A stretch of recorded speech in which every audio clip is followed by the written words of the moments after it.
بسم الله الرحمن الرحيم. أن قتادة مرسلا قال قال رسول الله صلى الله عليه وسلم من الجفاء أن أذكر عند رجل فلا يصلي علي صلى الله عليه وسلم.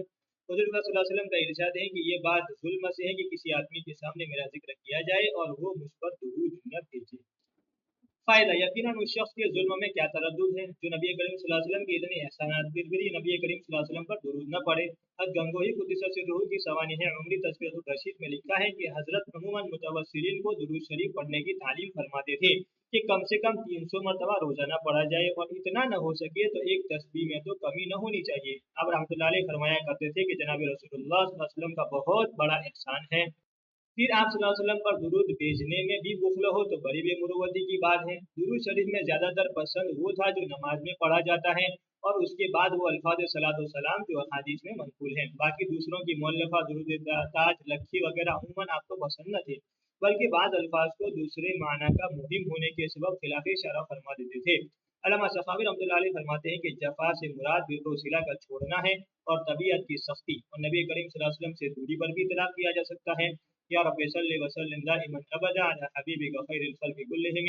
عن ابي هريره رضي الله تعالى عنه النبي صلى الله عليه وسلم قال ما جلس قوم مجلسا لم يذكروا الله تعالى فيه ولم يصلوا على نبيهم صلى الله عليه وسلم الا كان عليهم من الله تيرة يوم القيامه فان شاء عذبهم وان شاء غفر لهم.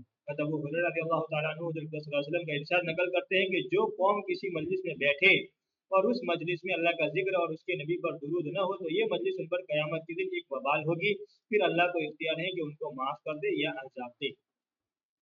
فائدہ ایک اور حدیث میں ابو ہریرہ رضی اللہ تعالیٰ عنہ سے یہ الفاظ نقل کیے گئے ہیں کہ جو قوم کسی مجلس میں بیٹھتی ہیں پھر وہ اللہ کے ذکر اور نبی پر درود سے پہلے مجلس برخاست کر دے تو ان پر قیامت تک حسرت رہے گی. ایک اور حدیث میں ان الفاظ سے نقل کیا گیا ہے کہ جو قوم کسی مجلس میں بیٹھتی ہیں اور اس مجلس میں حضور صلی اللہ علیہ وسلم پر درود نہ ہو تو وہ مجلس ان پر وبال ہوتی ہے. ابو امامہ رضی اللہ تعالیٰ عنہ سے بھی حضور صلی اللہ علیہ وسلم کا یہ ارشاد نقل کیا گیا ہے کہ لوگ کسی مجلس میں بیٹھے پھر اللہ کے ذکر اور حضور صلی اللہ علیہ وسلم پر درود سے پہلے اٹھ کھڑے ہوں تو وہ مجلس قیامت کے دن وبال ہے. ابو خدر رضی اللہ تعالیٰ عنہ سے بھی حضور صلی اللہ علیہ وسلم کا یہ ارشاد نقل کیا گیا ہے کہ جو لوگ کسی مجلس میں بیٹھے اور وہ حضور صلی اللہ علیہ وسلم پر درود سے پہلے مجلس برخاست کریں تو ان کو حسرت ہوگی چاہے وہ جنت ہی میں اپنے اعمال کی وجہ سے داخل ہو جائے تو وجہ اس ثواب کی کہ جس کو وہ دیکھیں گے. یعنی اگر وہ اپنے دوسرے اعمال کی وجہ سے جنت میں داخل ہو بھی جائیں تب بھی ان کو درود شریف کا ثواب دیکھ کر اس کی حسرت ہوگی کہ ہم نے اس مجلس میں درود کیوں نہ پڑھا تھا.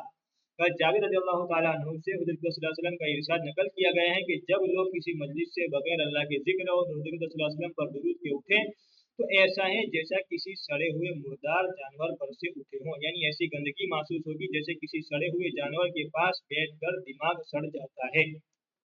یا رب صلی وسلم دائما ابدا علی حبیبک خیر الخلق کلہم.